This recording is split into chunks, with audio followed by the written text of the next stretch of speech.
Outubro Rosa, mês de outubro, mês de prevenção, combate ao câncer de mama. E nessa rotina de rastreio aí que agora vai entrar o doutor Pozoco, doutor, porque muitas mulheres não sabem que elas têm direitos assegurados para possível prevenção, né? O que é possível ela conseguir através do SUS em relação a tratamentos e exames?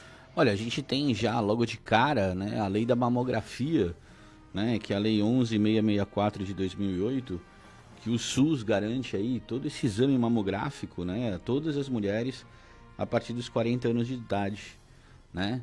Então tem essa relação específica em questão dos exames. Além disso, existe a possibilidade daquela lei que a gente fala, lei dos 60 dias, né, que também tem um número aqui importante, 12732 de 2012, que afirma aí que a pessoa com câncer tem o prazo de tratamento no SUS para poder se iniciar de até 60 dias, né? Conforme o laudo e tal, demonstrando tudo isso. E além de tudo isso, né, a gente tem também as regras que falam da medicação, né, que é uma medicação que também deve ser fornecida relacionada a tudo isso. Então existe até mesmo a possibilidade, mais na frente, se o poder público não cumprir as regras, de existir uma judicialização de um processo para que você possa exigir o tratamento médico e os medicamentos. Então o câncer hoje é algo que existe muito direito, né, para as pessoas que são portadoras e que muitas delas acabam desconhecendo. Por isso que é tão importante aqui a gente estar batendo um papo sobre isso e levando essas informações. E, doutor, em relação ao trabalhador, a lei também ela estabelece a ausência do trabalho para a realização dos exames. Como é que fica isso? Porque a gente está vivendo um momento inusitado, né? Quando a gente fala nesse momento de pandemia, quem conseguiu segurar o seu emprego agora está com medo, né? De qualquer coisa possa perder. É um momento realmente muito difícil. Agora, essa mulher ela é amparada pela lei para fazer esses exames? Sim, existe aquilo que a gente costuma comumente chamar da lei dos 3 dias, né? Essa lei é o número 13767 de 2018, que ela permite à mulher, a cada 12 meses, poder faltar 3 dias especificamente para poder fazer toda essa análise que ela tem aí em relação ao câncer, né? Apesar da lei não falar como você tem que fazer a prova disso, é fato que um atestado médico, essas informações todas, né, demonstrando onde ela foi, isso pode auxiliá-la, simplesmente levando isso no RH, já resolve essa questão dos 3 dias. Aqui é importante que a gente alerte para uma coisa, né? Muitos empregadores exigem que as mulheres trabalhadoras levem o resultado do exame até a empresa para que eles possam ver. Isso não é permitido, tudo bem? O exame e o resultado desse exame é algo específico e sigiloso entre o paciente e o médico, tá? Essa exigência que o empregador faz não é permitida, não é legalizada. Para você poder exigir os seus 3 dias, ou seja, para a empresa poder querer discutir com você esses 3 dias, bastaria que você levasse um atestado médico demonstrando a realização da consulta e a necessidade desses exames, e efetivamente isso já estaria comprovado perante o RH da empresa. Não há necessidade de se levar o resultado do exame. Se isso vier a acontecer, isso é na verdade uma invasão de privacidade, uma violação de direito da personalidade. É importante que a pessoa que se sinta violada procure um advogado da sua confiança, procure a OAB da sua cidade, para poder fazer aí uma reclamação objetiva e reivindicar posteriormente seus direitos. Agora, doutora, ainda em relação a essa questão do trabalho, no caso de um tratamento um pouco mais prolongado, assim, qual seria a via correta para a pessoa não perder o salário desses dias, então, que ela fica afastada? Sempre tem aquele medo dos 15 dias, né? De cair lá no INSS. Então, na verdade, se isso acabar acontecendo, a pessoa pode se utilizar do sistema em seu favor. Se ela tiver efetivamente que exercer a atividade dos 15 dias relacionado a isso, e ser, entre aspas, encostada, ser colocada na caixa, né? Vamos dizer que a gente escuta muitas pessoas falarem isso, né? Ser colocada na Previdência, na caixa e tal, isso não teria um problema, ela ficaria afastada do emprego, mas teria aí exercício de todos os recebimentos efetivos pelo INSS, diante da cobertura que foi feita. É lógico que os rendimentos às vezes acabam diminuindo um pouco, mas isso não sugere efetivamente que ela venha a perder o emprego por conta da doença. Está falando de Outubro Rosa, câncer de mama e todas as coisas que interferem nesse assunto tão importante que deve ser discutido não só no mês de outubro, né, mas em todos os meses. Doutor Pozzocco, a gente está falando do ponto de vista jurídico, às vezes quando a gente fala, né, câncer de mama, Outubro Rosa, se pensa muito no lado médico, os cuidados que devem ser tomados, mas a gente sabe que quando realmente se é diagnosticado um câncer, se começa uma batalha não só no campo da saúde, mas uma batalha de direitos também. No caso de uma confirmação de câncer laudado pelo SUS, quais são os direitos em relação ao tratamento desse paciente? Existe um prazo máximo de atendimento? A gente deve lembrar, como a gente estava falando, que a partir do momento que isso está constatado, em até 60 dias tem que se iniciar o tratamento pelo SUS. Esse é o prazo que a lei especificamente dá. Essa informação é importante porque muitas pessoas que acabam tendo também plano de saúde acabam tendo discussões a respeito do tratamento do câncer, se efetivamente o plano de saúde está obrigado a cobrir ou não essa situação. A regra hoje é que os planos de saúde estejam obrigados a cobrir os tratamentos com câncer. Então, tanto em relação ao tratamento, quanto em relação à cirurgia, quanto em relação à medicação. Então é importante lembrar, e aí especificamente para aquelas pessoas que são portadoras da doença, que elas têm direitos a serem vindicados, tanto em relação à questão do atendimento público da saúde, quanto em relação ao atendimento privado, ao plano de saúde objetivamente. Caso isso venha a ocorrer, é importante que ela procure um advogado da sua confiança, é importante que ela procure a OAB da sua cidade, para que ela possa ter um pouquinho mais de informações e poder promover os processos corretos para poder atingir o caminho tanto do tratamento quanto do fornecimento de medicamentos. Isso é muito importante. O câncer hoje, apesar de ser uma doença aí efetivamente complicada, né, com resultados aí de morte, aquela coisa toda, quanto mais rápido ele for detectado e quanto mais rápido se começar o tratamento, a chance de sucesso é muito grande para que essa situação não traga os problemas morte ou até mesmo algum sentido em termos de mutilação e tal, que traz tanta dificuldade para a mulher, né? A gente observa muitas vezes que as mulheres que acabam tendo câncer ficam muito chateadas por conta dos tratamentos que são feitos, né? Perdem o cabelo, tem que fazer extração de mama, alguma coisa nesse sentido, e isso psicologicamente acaba abalando muitas vezes as mulheres. Até especificamente nessa questão da mama em si, muitos planos de saúde dizem que não vão fazer a reconstrução porque a situação beira a estética e, portanto, a estética não é coberta pelo plano de saúde ou coisas nesse sentido, mas é importante lembrar que essa argumentação é uma falácia, essa argumentação não é verdadeira.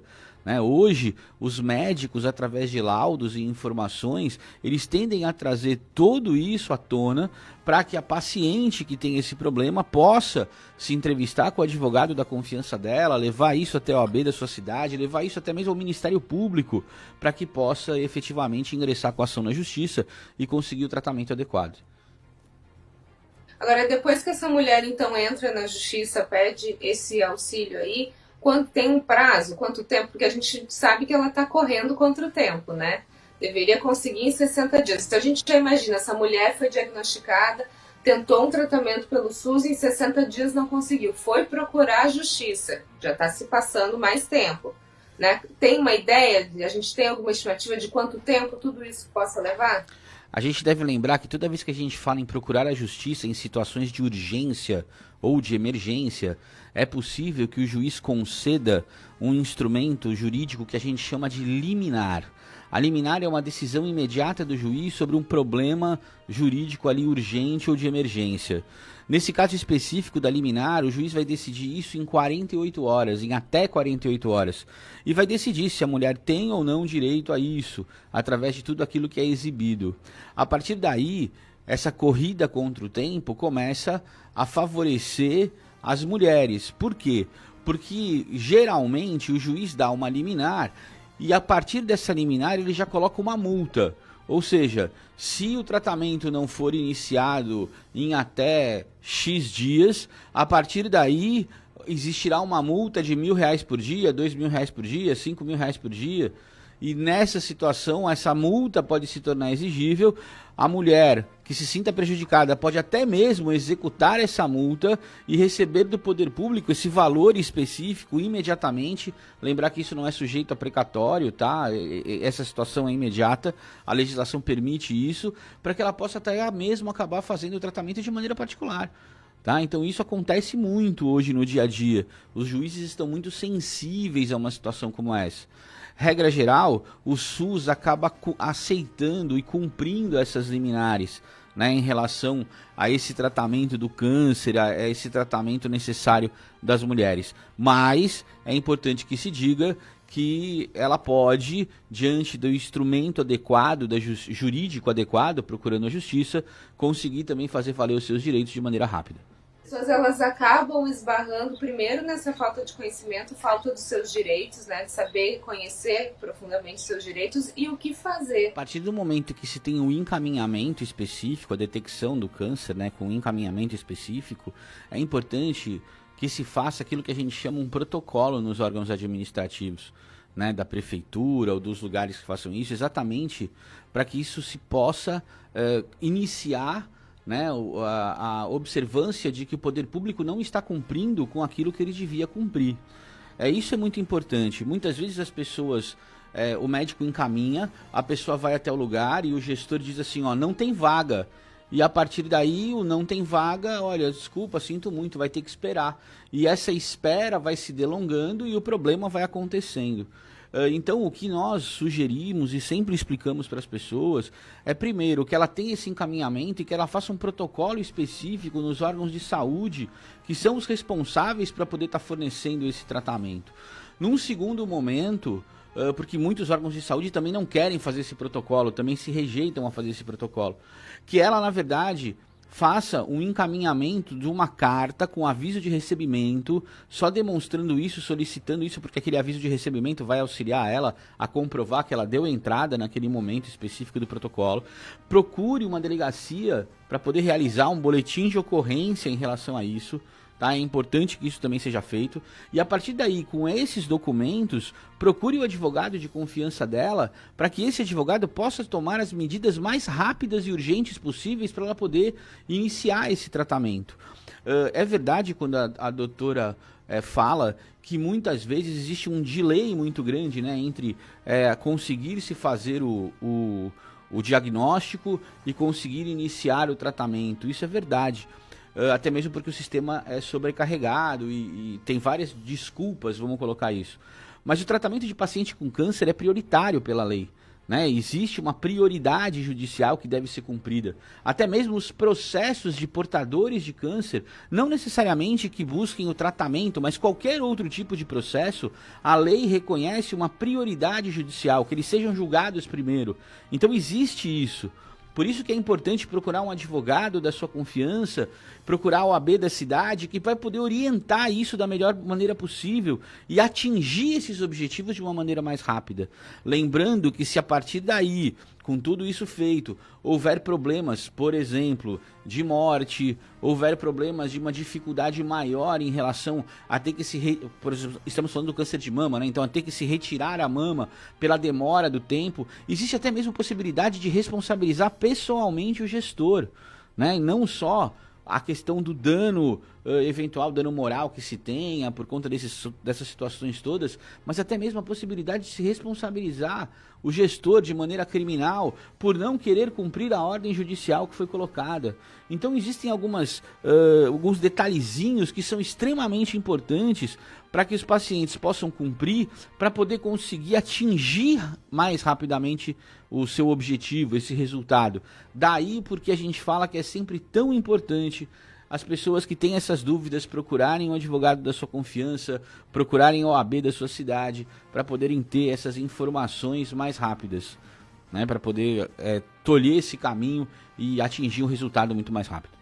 Doutor Pozzolco, a gente estava falando sobre a questão da descoberta do câncer em si, fala do tratamento rádio e quimioterapia. Existe, tudo é gratuito, a gente conseguiria tudo pelo SUS, né, tecnicamente? Sim, tecnicamente tudo pelo SUS. E se você tem também um plano de saúde, o seu plano de saúde ele vai cobrir isso pelas regras da ANS. Agora, se a mulher ela já fez a mastectomia, mas ela não reconstituiu o seio, é possível fazer essa solicitação? Como é que é esse prazo de atendimento? O que pode ser feito para ajudar essa mulher? Qual o procedimento? Isso também é possível, tanto na rede pública quanto na rede privada. Vamos deixar claro uma coisa. Depois que é feito esse problema da mastectomia, da retirada de mama, existe a necessidade, muitas vezes, para se reconstruir essa mama. No SUS, isso já tem uma análise consequente, porque as pessoas que estão já fazendo o tratamento do câncer, automaticamente já têm, por consequência, a ideia de ter que reconstruir a mama. Então, os próprios médicos já dão os laudos específicos e os encaminhamentos para que isso possa ocorrer. Todavia, quando a gente fala em termos de situação de planos de saúde privado, é muito comum que exista uma negativa do plano, pois o plano de saúde diz que isso é uma cirurgia meramente estética e pelos contratos de plano de saúde, essa situação meramente estética estaria colocada fora do rol de coberturas necessárias da ANS.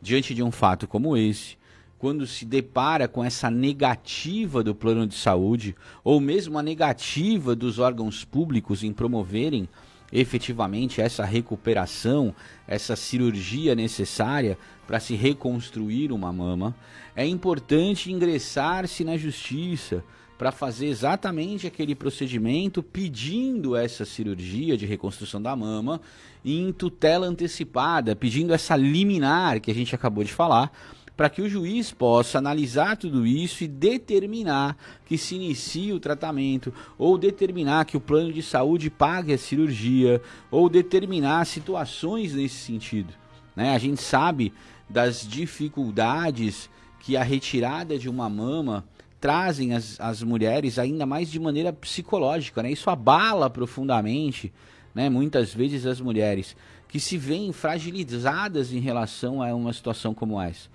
E a partir daí, o Poder Judiciário, diante dos encaminhamentos objetivos, tem para atingir essa situação os caminhos certos, que os advogados que conhecem isso, a própria OAB da cidade, o próprio Ministério Público, podem aí, através das medidas necessárias, encurtarem esse caminho através aí de uma medida judicial para poder auxiliar na solução desses problemas.